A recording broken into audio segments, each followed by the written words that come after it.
बिस्मिल्लाहिर्रहमानिर्रहीम, अस्सलामु अलैकुम। सच न्यूज़ पर आप देख रहे हैं प्रोग्राम न्यूज़ आर और मैं हूं आपके साथ काशिफ रजा। प्रोग्राम में सबसे पहले शामिल कर लेते हैं टॉप स्टोरीज। सेनेट इलेक्शन में बालादस्ती के मामले पर जोड़ तोड़ शुरू। हुकूमत अक्सरियत हासिल करने की दावेदार जबकि ऑपोजिशन शफाफियत की दावेदार। क्या ओपन बैलेट के जरिए इंतखाबात की शफाफियत को मुमकिन बनाया जा सकता है? और हम बात करेंगे स्मोक की। स्मोक क्या है और क्यों पैदा होती है? स्मोक माहौलियाती आलूदगी के लिए कितना बड़ा खतरा है? ऑलरेडी टॉप स्टोरीज आप जान चुके हैं और सेनेट इलेक्शन में बालादस्ती के मामले पर जोड़ तोड़ के दिन जो हैं वो शुरू हो गए हैं। तहरीक इंसाफ ये दावा कर रही है कि सेनेट में वो अक्सरियत हासिल कर लेगी, उसके बाद कानून साजी के लिए उसे ऑपोजिशन का मोहताज नहीं रहना पड़ेगा। मुस्लिम लीग नून, मुस्लिम लीग काफ और पाकिस्तान पीपल्स पार्टी वो जमातें हैं कि जो सेनेट में अक्सरियत में आती रही हैं, लेकिन ये पहली बार होगा कि पाकिस्तान तहरीक इंसाफ सेनेट की सबसे बड़ी पार्टी बनकर सामने आएगी। और अगर हालात में कोई बड़ा पांसा ना पलटा तो पाकिस्तान तहरीक इंसाफ 28 सेनेटर्स के साथ सेनेट में सबसे पहले नंबर पर, पाकिस्तान पीपल्स पार्टी 19 सेनेटर्स के साथ दूसरे और नून लीग 18 सेनेटर मेंबरान के साथ तीसरी बड़ी जमात बनकर सेनेट में सामने आएगी। तहरीक इंसाफ इस वक्त मजबूत पोजीशन पर खड़ी और उनको यकीन है कि पैसे का इस्तेमाल हो सकता है, इसलिए वो इन तमाम तर हालात के लिए इकदाम कर रहे हैं। और खान साहब ये जो हॉर्स ट्रेडिंग हुई है, पहले भी होती रही, उसको रोकना भी चाहते हैं। जबकि दूसरी तरफ ऑपोजिशन जमातें हुकूमत की नीयत पर शक कर रही हैं और वो ये मानती हैं कि हुकूमत ये इकदाम बदनीयती पर मबनी है। जो भी हुकूमत इकदाम कर रही है वो उनकी बदनीयती को साबित कर रहे हैं। ईवान बाला के इंतखाबात की तौकीर पर एक बार फिर से सवालिया निशान लग चुका है, लेकिन सवाल यह पैदा होता है कि क्या सिर्फ ओपन बैलेट और ओपन बैलेट का जो तरीकाकार इस्तेमाल करने की बात की जा रही है, उससे जो सेनेट इंतखाबात हैं उनकी शफाफियत यकीनी बनाई जा सकती है? क्योंकि जब 2018 के इलेक्शन हुए थे, उसके लिए जब उम्मीदवारों का ऐलान किया गया था कि आप दरखास्त जमा करवा सकते हैं, तो करीबन 4,500 लोगों ने दरखास्तें जमा करवाई थी और दरखास्तें मौसूल हुई। तो उसके बाद जब पार्लिमानी बोर्ड ने इंटरव्यूज किए थे तो वजीर आजम इमरान खान साहब ने खुद इंटरव्यू किए थे और उसके बाद 471 लोग अभी ऐवान में ताकत के जो फराइज हैं वो अंजाम दे रहे हैं, ताकत के ऐवानों में बैठे हैं। लेकिन अभी भी खान साहब ये समझते हैं कि वो जो लोग मुंतखब हुए थे उनमें से कुछ नगीने ऐसे हैं जो खोटे सिक्के साबित हो सकते हैं और वो पैसे पर बिक सकते हैं। तो इसलिए वो चाहते हैं कि तमाम तर इकदाम किए जाएं कि ये पैसा इस्तेमाल ना हो सके सेनेट इंतखाबात में। एक तरफ इस मामले पर बात करेंगे, दूसरी तरफ इस पर भी बात करेंगे कि नाम जो है वो नामजद सामने आ गए हैं। पाकिस्तान तहरीक इंसाफ ने जो नाम दिए उनमें फैसल वफदा का नाम है।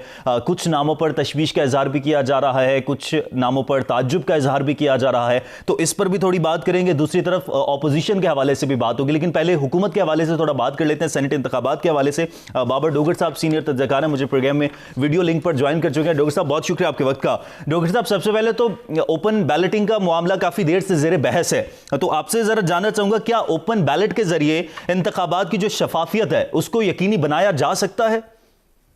जी, इसमें तो कोई शक ही नहीं है कि अगर ओपन बैलेटिंग हो तो फिर शफाफियत जो है वो मेंटेन की जा सकती है। ओपन बैलेटिंग के जरिए से कम ये तो नहीं है कि पार्टी को कोई चीट कर सकता है, पैसे लेके वोट डाल सकता है। जो भी होगा वो आइडेंटिफाई हो जाएगा, रिस्पॉन्सिबल हो जाएगा। और इलेक्शन लॉज जो है वो बड़ा क्लियरली कहते हैं कि पार्टीज जो है, ऐसा बंदा जो पार्टी पॉलिसी को फॉलो नहीं करता तो पार्टी उसके खिलाफ प्रोसीड कर सकती है, इलेक्शन कमीशन में उसके खिलाफ जा सकती है, उसकी डिस्क्वालिफिकेशन के लिए जा सकती है।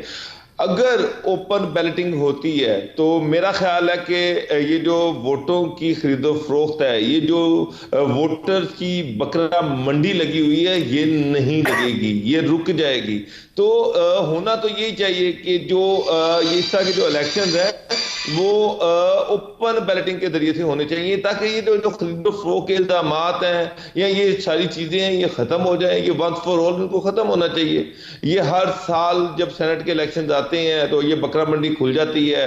मैं बेताशा से सेनेटर्स हैं जो आजाद जीते रहे, कभी वो केपीके असेंबली से जीते रहे, कभी वो बलूचिस्तान असेंबली से जीते रहे, और सबको पता है कि वो पैसे दे के वोट खरीदते रहे हैं। तो अल्टीमेटली इस चीज को खत्म होना चाहिए, इस चीज का खात्मा होना चाहिए, ये बकरा मंडियां बंद होनी चाहिए। तो डोगर साहब, ये जो पार्टी की तरफ से नाम सामने आए हैं, पाकिस्तान पीपल्स पार्टी और नून लीग पर बाद में आता हूं, सबसे पहले अगर हुकूमत की तरफ से जो नाम दिया गया, पाकिस्तान तहरीक इंसाफ की तरफ से जो नाम सामने आए हैं, वजीर आजम साहब ने जो सेनेट टिकट मेरिट पर दिए, मेरिट क्या है बुनियादी तौर पर? देखिए, हर पार्टी की अपनी प्रायोरिटीज होती हैं। हर पार्टी ये चाहती है कि सेनेट में उनके स्ट्रॉन्ग कैंडिडेट्स हों, वो कैंडिडेट जो उनको उनको उनके लिए फायदेमंद हों। सेनेट में वो बंदा जाता है जिसकी पार्टी को जरूरत होती है, जिसको आपने किसी मिनिस्ट्री में लेके आना है, जिसकी कोई अफादियत है। बैरिस्टर अली जफर जिस तरह से हैं, वो एक प्रोमिनेंट लॉयर हैं, एक काबिल आदमी है, उसको इमरान खान साहब लेके आ रहे हैं। सानिया निश्तर जो हैं, उनकी सर्विसेज हैं, उनको लेके आ रहे हैं। तो अगर मैं कंपैरिजन करूं तो पीटीआई ने, मेरा नहीं ख्याल कि कोई भी ऐसा कैंडिडेट, शायद एक दो पे शायद लोगों को इतराज हो, अब्दुल हफीज शेख साहब जो हैं उनको टिकट दिया गया, लेकिन वो फाइनेंस मिनिस्टर हैं और फाइनेंस को वो देख रहे हैं, तो उनकी जरूरत है पार्टी को, इसलिए उनको टिकट दिया गया है। उनके नाम पर हो रहा है, सानिया निश्तर साहबा के नाम पर हो रहा है, सबसे बढ़कर फैसल वावड़ा साहब जो हैं उनके नाम पर ज्यादा तशवीश का इजहार किया जा रहा है। पाकिस्तान नहीं आए और वो पैसे दे के सेनेटर बनते रहे हैं। नून लीग ने पिछले साल ऐसे ऐसे लोगों को टिकट दे दिए जिनकी शक्ल शायद आज तक किसी ने नहीं देखी थी। फैसल वावड़ा के नाम पर भी काफी ताज्जुब का इजहार किया जा रहा है। फैसल वावड़ा का नाम क्यों दिया होगा? उन्हें टिकट देने की जो बात हुई है, क्या उनको बचाना चाह रहे हैं, डिस्क्वालिफिकेशन से उनको सेव करने के लिए किया है? देखिए, उनका केस चल रहा है कोर्ट में डुअल नेशनैलिटी का। जिस वक्त 2018 में उन्होंने इलेक्शन लड़ा था, उस वक्त उन्होंने अपनी डुअल नेशनैलिटी छुपाई थी और जिसकी वजह से उनके खिलाफ रिट हो गई और लग ये रहा है कि वो डिस्क्वालीफाई हो जाएंगे। अब वो ये चाह रहे हैं कि वो सेनेट का इलेक्शन लड़ें और वो नेशनल असेंबली से रिजाइन कर दें। अगर वो रिजाइन करते हैं तो जो डिस्क्वालिफिकेशन है वो उससे बच जाएंगे। अगर फैसला उनके खिलाफ आ जाता है, कोर्ट उनको डिस्क्वालीफाई कर देती है, तो फिर उसके साथ एक पाबंदी भी लगती है कि ये इतने साल इलेक्शन लड़ने के लिए ना अहल करार दिए जाएंगे। तो अगर वो रिजाइन कर देते हैं तो केस ही खत्म हो जाता है। तो और वो नेशनैलिटी खत्म कर दी हुई है, ये मैं आपको बता दूं। अमेरिकन नेशनैलिटी जो थी वो सरेंडर कर दी है। अब वो इलेक्शन लड़ेंगे तो प्योरली पाकिस्तान की नेशनैलिटी पे लड़ेंगे। लेकिन जब 2018 का इलेक्शन लड़ा था उस वक्त वो डुअल नेशनल थे और वो जो डिस्क्वालिफिकेशन की तलवार है वो उनके सर पे लटक रही है। इसी वजह से वो सेनेट में आ रहे हैं। तो जो बलूचिस्तान से अब्दुल कादिर साहब का नाम सामने आया है, उनके हवाले से भी काफ़ी तशवीश और ताज्जुब का इजहार किया जा रहा है। सानिया निश्तर साहबा के हवाले से उस तरह से बात नहीं हो रही, लेकिन जिस तरह से आपने हफीज शेख साहब की बात की, लेकिन फैसल वावड़ा के नाम पर जो हुकूमती नैरेटिव वो ये है कि वो चाहते हैं कि सेनेट में कोई वोकल बंदा होना चाहिए। फैसल वावड़ा काफ़ी वोकल है। वोकल तो हैं, मतलब लेकिन जो जाहिर बात है, गवर्नमेंट तो ये नहीं कहेगी कि हमने गलत बंदे को, पीटीआई तो ये नहीं कहेगी कि हमने गलत बंदे को टिकट दे दिया था और वो बंदा डुअल नेशनल था उस वक्त।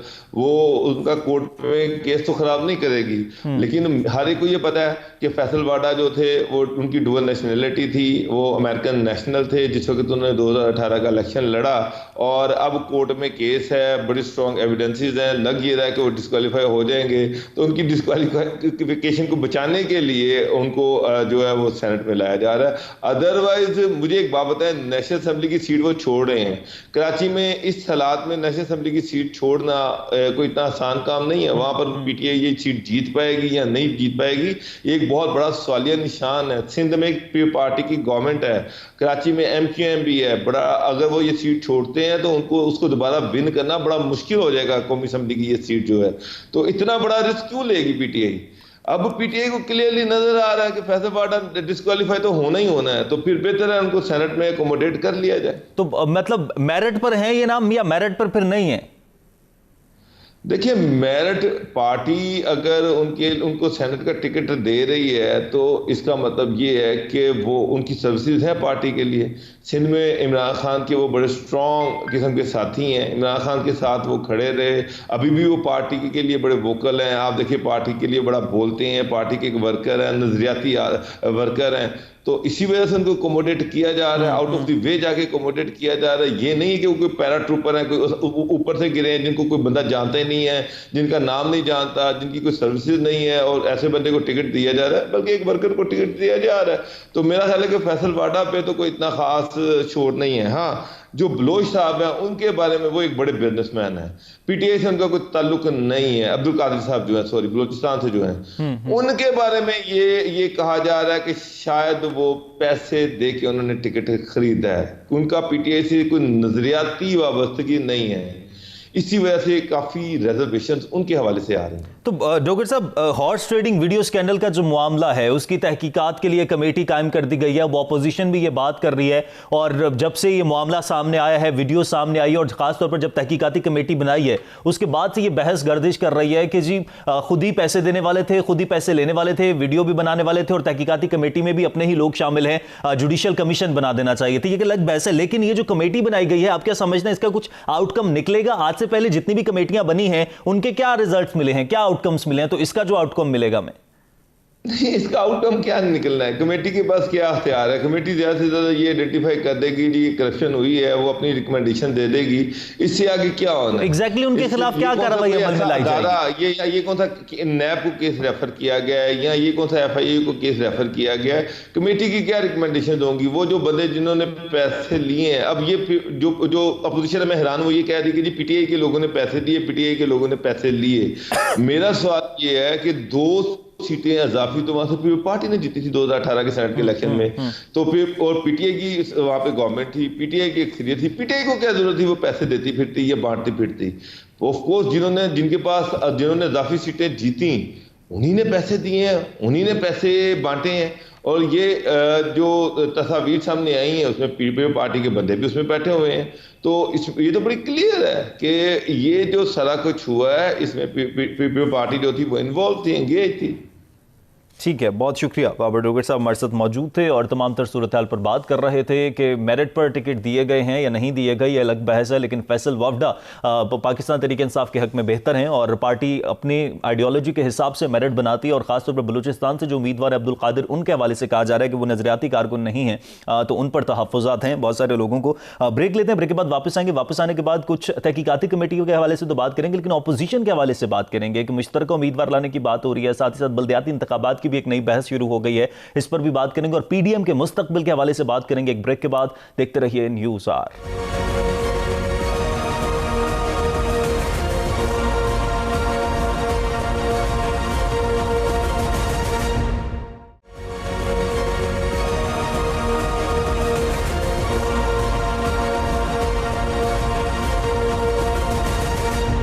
Already welcome back. ब्रेक के बाद वापस आने का शुक्रिया। ब्रेक से पहले हम हुकूमत की बात कर रहे थे, सेनेट इंतखाबात की बात कर रहे थे। सेनेट इंतखाबात की ही बात करेंगे, लेकिन अपोजिशन के स्टांस की बात करेंगे कि अपोजिशन भी शफाफियत चाहती है लेकिन ओपन बैलेटिंग की मुखालफत कर रही है। दूसरी तरफ थोड़े से अता तारड़ की गिरफ्तारी के मामले को भी डिस्कस कर लेंगे। एंकर पर्सन है तज्जिया करें आदिल शाजिब साहब, टेलीफोन लाइन पर मुझे ज्वाइन कर चुके हैं। आदिल साहब, बहुत शुक्रिया आपके वक्त का। आदिल साहब, सबसे पहले तो जरा मैं थोड़ा सा अता तारड़ साहब की जो गिरफ्तारी है, अब हुकूमत कहती है जी खुद जबरदस्ती वैन में घुसे, तासुर दिया गया जी, गिरफ्तार किया है। अपोजिशन ये कहती है जी खौफ फैलाने की कोशिश की जा रही है। बुनियादी तौर पर इसकी अंदरूनी कहानी है क्या?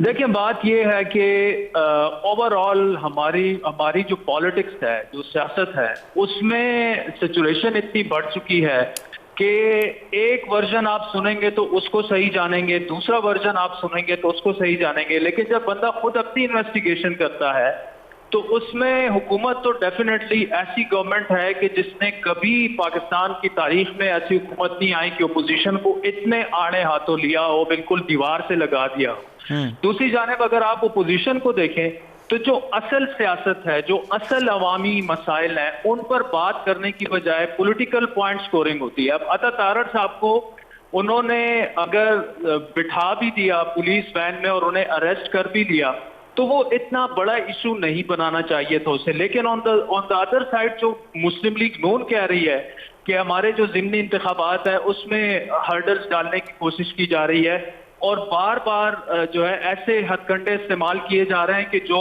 प्री पोल रिगिंग के जुमरे में आते हैं, तो जाहिर बात है वो एक सीनियर रहनुमा है पाकिस्तान मुस्लिम लीग नून के, तो गवर्नमेंट को भी उन्हें ऐसे एक्सक्यूजेस नहीं देने चाहिए कि नून लीग कल को ये कहे कि देखें जी ये ज़िमनी इंतखाबात में प्री पोल रिगिंग करवा रहे हैं, हमारे उम्मीदवारों को जो है वो अरेस्ट करवा रहे हैं। अब देखें दोनों सियासी पार्टियां हैं बड़ी, दोनों ने पॉलिटिकल पॉइंट स्कोरिंग करनी है, लेकिन ज्यादा रिस्पॉन्सिबिलिटी गवर्नमेंट पे इसलिए आती है कि वो मौका ही नहीं देना चाहिए ओपोजिशन जमातों को। ऑलरेडी परफॉर्मेंस पे आपके लोग सवाल उठा रहे हैं, गवर्नेंस पे उठा रहे हैं, तो ऐसी चीजें जब आप करेंगे, जब आप ऐसी स्टेटमेंट्स कंट्रोवर्शियल देंगे, उनके लोगों को अरेस्ट करेंगे, तो जाहिर बात है उंगलियां फिर हुकूमत की तरफ ही उठेंगी और ज्यादा बर्दाश्त का मुजाहरा जो है वो आदिल, अभी जो सारा सिनेरियो चल रहा है सेनेट इंतखाबात से पहले, जिस तरह से पंजाब में सरदार खुर्रम लगारी ने जो है वो पार्टी से दस्तबरदार होने का ऐलान कर दिया, इधर ये गिरफ्तारियों के मामले चल रहे हैं, पॉइंट स्कोरिंग की जा रही है, क्या सेनेट इंतखाबात में कोई बड़ा ब्रेक थ्रू हो सकता है? देखिए, सेनेट इंतखाबात को अगर हम ब्रेक डाउन कर लें, अगर हम पंजाब की बात करें तो पंजाब में कोई बड़ा ब्रेक थ्रू इसलिए मुझे नहीं लग रहा कि वहां आपको तकरीबन 50 के करीब एमपीएस चाहिए कोई भी ब्रेक थ्रू करने के लिए या कोई भी अपसेट करने के लिए गवर्नमेंट की सफों में। अब 50 एमपीएस आप 5-10 खुर्रम लगारी साहब हो गए या 5-10 और अगर ये ग्रुप बना भी लें तो वहां मुझे मुश्किल नजर आ रहा है। अलबत्ता अगर गवर्नमेंट को सेटबैक कोई मिल सकता है तो वो मेरे ख्याल में खैबर पख्तूनख्वा में मिल सकता है, जहां आपको निस्बतन कम एमपीएस चाहिए, वहां पे डिस्ग्रेंटल्ड जो एलिमेंट्स हैं, जो नाराज एमपीएस हैं, उनकी तादाद काफी ज्यादा है, ओपोजिशन जो है वो वहां पे मुतहिद नजर आ रही है, तो वहां पे ब्रेक थ्रू हो सकता है। और 2018 के इंतखाबात भी आप उठा लें तो वहां पे सेटबैक जो मिला था पीटीआई को वो खैबर पख्तूनख्वा से ही मिला था और पीपल्स पार्टी अपने 2 सेनेटर इलेक्ट करवा गई थी, जिसकी बाद में वो वीडियो वगैरह भी एक सामने आ गई थी। तो वहां पे एक हो सकता है, दूसरा बलूचिस्तान में भी हो सकता है। बलूचिस्तान में वहां पे बलूचिस्तान अवामी पार्टी के अंदर भी टिकट्स पर जो है वो इत्तेफाक राय नहीं है। फिर आपने देखा होगा कि तहरीक इंसाफ का टिकट एक ऐसे बंदे को दिया गया, अब्दुल कादिर साहब, जो he is not even part of the PTI. तो वहां पर जो लोकल पीटीआई है, जो इवन उनके प्रोविंशियल प्रेसिडेंट हैं सरदार यार मोहम्मद रिज साहब, उनको भी कंसल्ट नहीं किया गया। तो वहां पे setback definitely it's on the cards. वहां पे अपोजिशन जमातें अपनी तरफ से कोशिश भी कर रही हैं। तो मेरे ख्याल में बलूचिस्तान और खैबर पख्तूनख्वा में तो हमें कोई इंटरेस्टिंग खबर सेनेट के इंतखाबात तो में मिल आदिल, सकती है। इखलाकी तौर पर अगर देखा जाए तो तहरीक इंसाफ एक स्ट्रांग पोजीशन में है, लेकिन करप्शन का खात्मा चाहते हैं और ओपन बैलेटिंग और खुफिया रायशुमारी की एक बहस चल रही है। दूसरी तरफ ऑपोजिशन जो है वो भी शफाफियत चाहती है। तो फिर ऑपोजिशन चाहती शफाफियत भी है लेकिन साथ ही ओपन बैलेटिंग का मुखालफत भी कर रही है, क्यों? देखिए, मॉरली स्पीकिंग तो ओपोजिशन को ओपन बैलेटिंग पे ही आना चाहिए। चार्टर ऑफ डेमोक्रेसी में नून लीग और पीपल्स पार्टी जो है वो बार बार मान चुके हैं कि ओपन बैलेटिंग जो है दैट्स द वे फॉरवर्ड, अगर हम शफाफियत चाहते हैं और पैसों का इस्तेमाल खत्म करना चाहते हैं।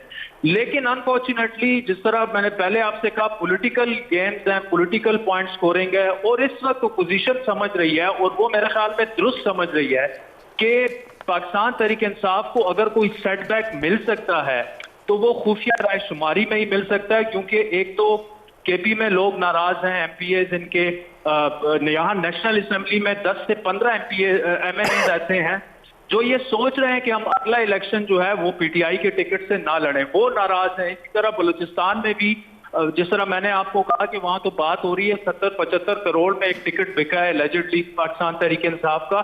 तो ये जो सारी चीजें हैं ये हुकूमत के लिए परेशान कौन है, और यही वजह है कि उजलत में पहले जो है वो सदारती रेफरेंस वो मामला सुप्रीम कोर्ट में पहुंच गया पार्लियामेंट में आने से पहले, फिर उसके बाद जी इन्होंने पार्लियामेंट में बिल लेके आ गए, फिर सदारती ऑर्डिनेंस लेके आया।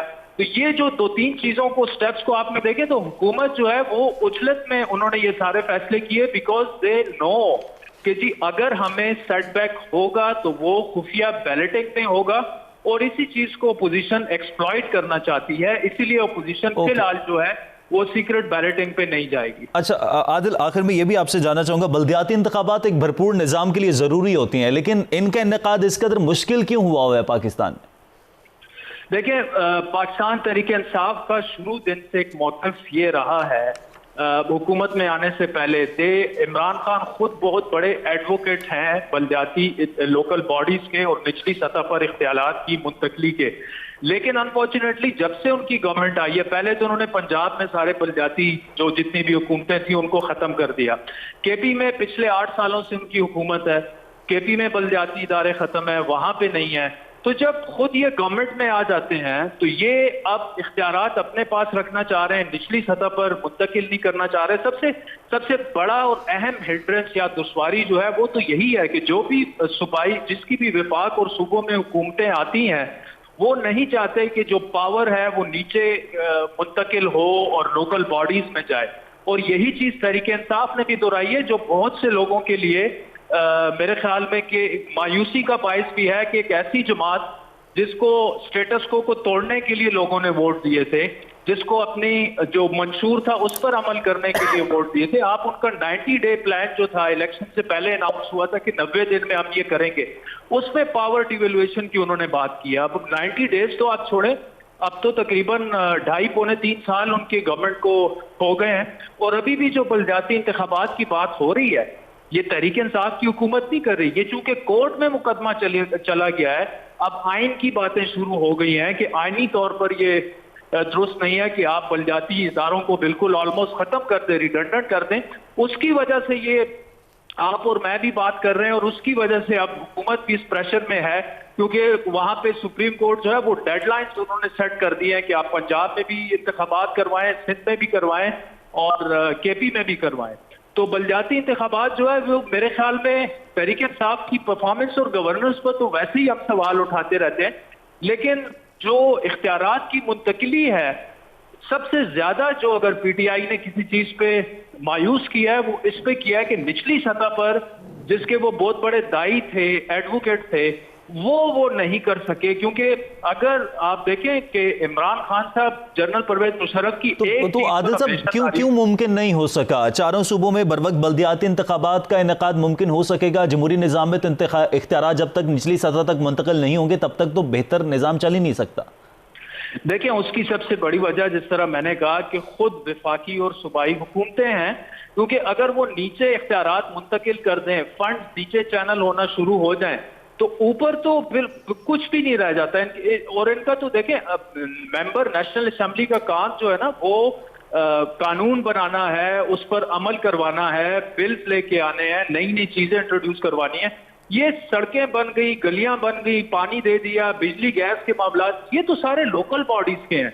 तो ये जो इमरान खान साहब शुरू दिन से ये कहते थे कि जी मैं अपने MNAs को तरक्याती फंड नहीं दूंगा क्योंकि ये निचली सतह के लोगों का काम है, लोकल बॉडीज का काम है। लेकिन उन्होंने अब ठीक है आप फंड ना दें, लेकिन निचली सतह पर आप मुंतकिल तो कर दें ना। तो उसमें सबसे बड़ा हर्डल जो है वो खुद हुकूमत ही है, चाहे वो वफाकी हुकूमत हो, चाहे वो सूबाई हुकूमतें हो। कोई भी नहीं चाहता पाकिस्तान में जब आप पावर में आ जाते हैं तो कोई भी नहीं चाहता कि अपने इख्तियारात जो हैं वो निचली सतह पर मुंतकिल कर। ठीक है, बहुत शुक्रिया। आदिल शाहजेब साहब हमारे साथ मौजूद थे और बल्दियाती इंतखाबात के हवाले से बात कर रहे थे कि सबसे बड़ी रुकावट वफाकी हुकूमत खुद है, और दूसरी तरफ अपोजिशन की अगर स्टांस की बात करें तो ओपन बैलेटिंग के मुखालफत सिर्फ इसलिए की जा रही है कि अपोजिशन को लगता है कि अगर खुफिया रायशुमारी से इंतखाबात होते हैं सेनेट के तो उसके बाद ही पांसा पलटा जा सकता है। अगर ओपन बैलेटिंग के जरिए होंगे तो पाकिस्तान तहरीक इंसाफ की पोजीशन मजीद स्ट्रांग हो जाएगी। ब्रेक लेते हैं, ब्रेक के बाद वापस आएंगे। वापस आने के बाद बात करेंगे, गुज़िश्ता रोज़ वज़ीर आज़म पाकिस्तान इमरान खान ने स्मोक के तदारुक के हवाले से भी बात की, तो क्या एक बार फिर से पाकिस्तान में स्मोक का खतरा है? स्मोक बुनियादी तौर पर है क्या? कुछ बुनियादी सवालात पर बात करेंगे एक ब्रेक के बाद। देखते रहिए न्यूज़ आर।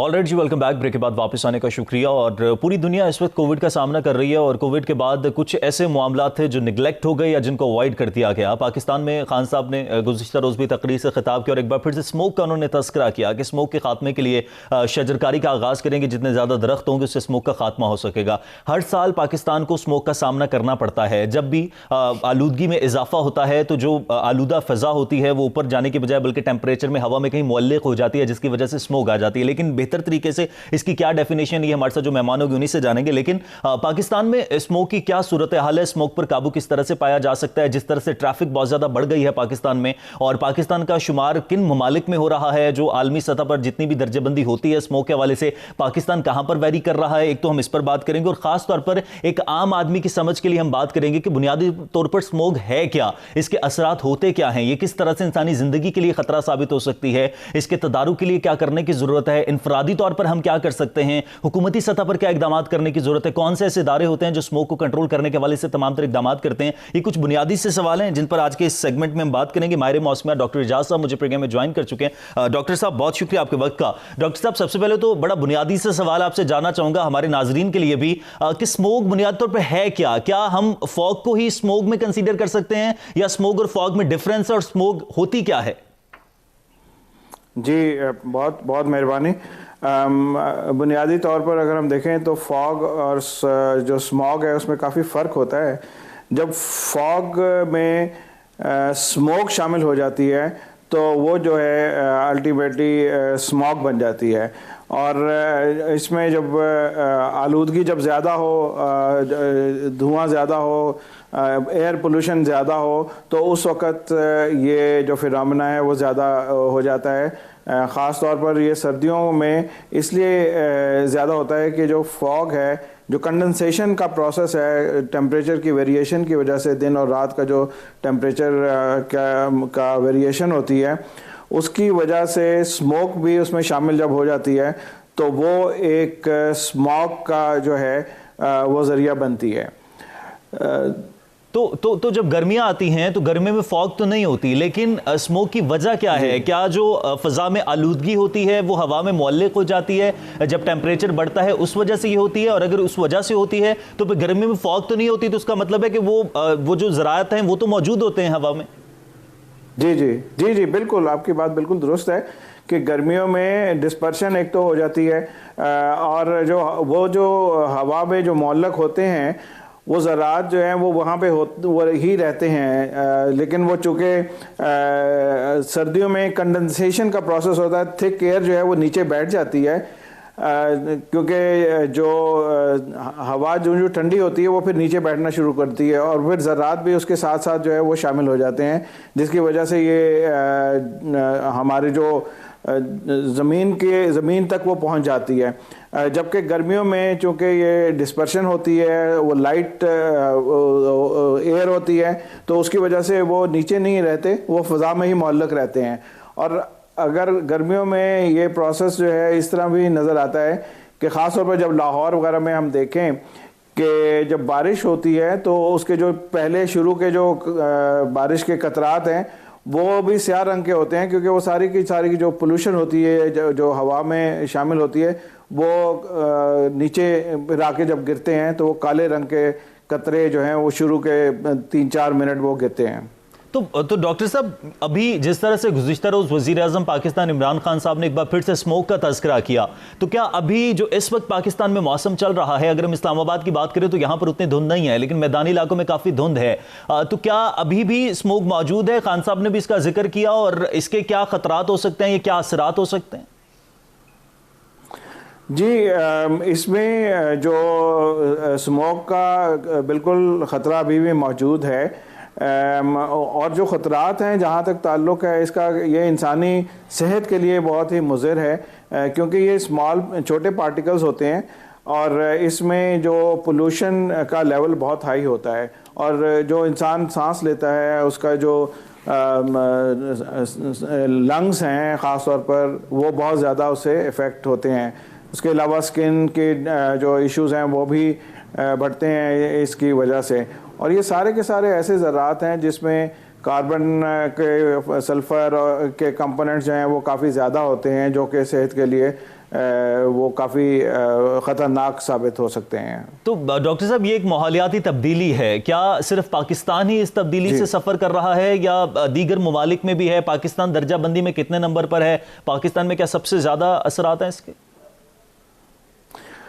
देखें, इस वक्त जो दुनिया में मुख्तलिफ जो पहले तो हम ये देखें कि इसकी जो वजूहात हैं, एक तो ये वजह है, लेकिन जो पोल्यूशन है, एयर पोल्यूशन जो है, उसकी बुनियादी वजह एक तो इंडस्ट्रियल जो डेवलपमेंट है वो बहुत ज़्यादा है, हर जगह पे डेवलपमेंट होती है, लेकिन यहाँ पे जो हमारी एयर पोल्यूशन है वो उसको कंट्रोल जो इंडस्ट्रियल लेवल पे करना चाहिए वो नहीं हो रहा। जो एक नेशनल एनवायरमेंटल क्वालिटी स्टैंडर्ड्स हैं जो कि हमारे EPA जो एनवायरमेंटल प्रोटेक्शन एजेंसी, और उसका एक कानून मौजूद है जो एनवायरमेंटल एक्ट है, उसके हिसाब से जो भी इंडस्ट्री, चाहे वो पानी बाहर फेंक रही है या वो हवा बाहर फेंक रही है, उसके एक स्टैंडर्ड्स को मेंटेन रखना ज़रूरी है।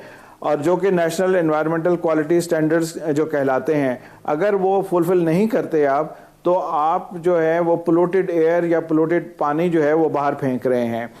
अच्छा, वो इंडस्ट्री, उसके साथ साथ जो आज से कुछ पहले जो हमारे जनरली देखें कि जो पब्लिक ट्रांसपोर्ट के ना होने की वजह से नंबर ऑफ़ व्हीकल्स जो हैं वो बहुत ज़्यादा हो गई हैं। उनकी जो एमिशन है उनके ऊपर भी किसी किस्म का कोई कंट्रोल उस तरह नहीं है। वो जो एमिशन है जब बाहर निकलती हैं, रिक्शाज हैं, हमारे डीजल से चलती हुई बसें हैं, वैन्स हैं, जिनको किसी किस्म का कोई व्हीकुलर जो एमिशन को कंट्रोल करने का जो मुनासिब बंदोबस्त नहीं होने की वजह से वो भी एमिट करती हैं बहुत सारी ऐसी गैसेस।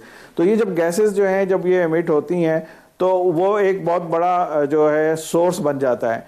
तो दुनिया भर में मतलब है ये सारे के सारे कंट्रोल्स मौजूद हैं, लेकिन जिन जगहों पे ये कंट्रोल मौजूद नहीं है वहाँ पे पोल्यूशन, वहाँ पे पोल्यूशन ज़्यादा होती है और जब अल्टीमेटली स्मॉग भी ज़्यादा होती है। सर्दियों में एक वजह ये भी है उसकी कि जो एग्रीकल्चर में उस वक्त राइस की हार्वेस्टिंग हमारे यहाँ हो रही होती है। राइस की हार्वेस्टिंग के बाद जो है वो जो स्टबल्स होते हैं, जो उसके वो रह जाते हैं अज्जा, वो जला दिए जाते हैं क्योंकि गंदम की को बीजना होता है।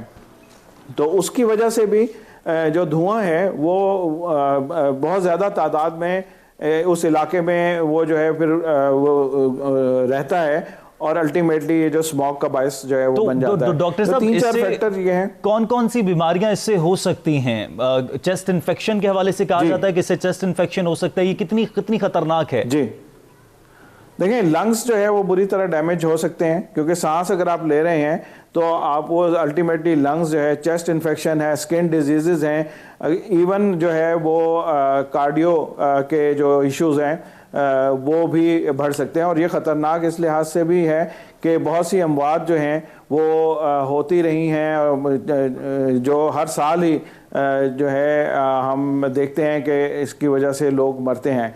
फिर जब आपने जैसे पहले पूछा था कि इसमें पाकिस्तान का क्या लेवल है, तो पाकिस्तान के मुख्तलिफ शहर जो हैं, हमारा ख़ास तौर पर जो लाहौर है, फैसलाबाद है, ये जो है कभी टॉप पे होता है, कभी पहले नंबर पे दुनिया में, कभी दूसरे नंबर पे जो एयर पोल्यूशन के हवाले से है। तो पहले जो टॉप 10 जो सिटीज़ हैं उसमें 2-3 ऐसे हैं जो पाकिस्तानी सिटीज़ हैं। उसके अलावा इंडिया में भी ये बहुत, चूँकि ये सारा का सारा बेल्ट तकरीबन एक जैसा ही है, तो उनके यहाँ भी यही है कि यही मौसम, यही इसी तरह जो बर्निंग होती है क्रॉप की, ख़ास तौर पर जो पंजाब के इलाके में, हरियाणा में, तो वो भी, और एयर की डायरेक्शन इस दौरान में दिसंबर नवंबर में कुछ वो हमारी तरफ ज़्यादा होती है। तो इंडिया का भी काफ़ी हद तक जो है वो इन्फ्लुएंस जो है वो हमारे पाकिस्तान में लोगों की लाइफ के ऊपर जो है वो होता है। तो डॉक्टर साहब, वेरी क्विकली, मेरे पास टाइम कम है, कि इसको किस तरह से हम आइडेंटिफाई कर सकते हैं कि आया कि इस वक्त आप जिस फ़ज़ा में सांस ले रहे हैं ये फॉग है या स्मोक है, और साथ ही साथ इसके तदारुक के लिए क्या करना चाहिए? अगर यहाँ पे ऐड करूं कि जैसे दिल्ली इंतज़ामिया ने इसका ये हल निकाला कि गाड़ियों के चलने के लिए मखसूस औकात मुख्तस कर दिए कि इस औकात में ज़्यादा गाड़ियाँ चलेंगी, तो पाकिस्तान में एक तो आप आइडेंटिफाई किस तरह से कर सकते हैं कि आप इस वक्त स्मोक की फ़ज़ा में सांस ले रहे हैं, और दूसरा इसके तदारुक के लिए क्या करना चाहिए हुकूमती सतह पर या इनफरादी सतह पर?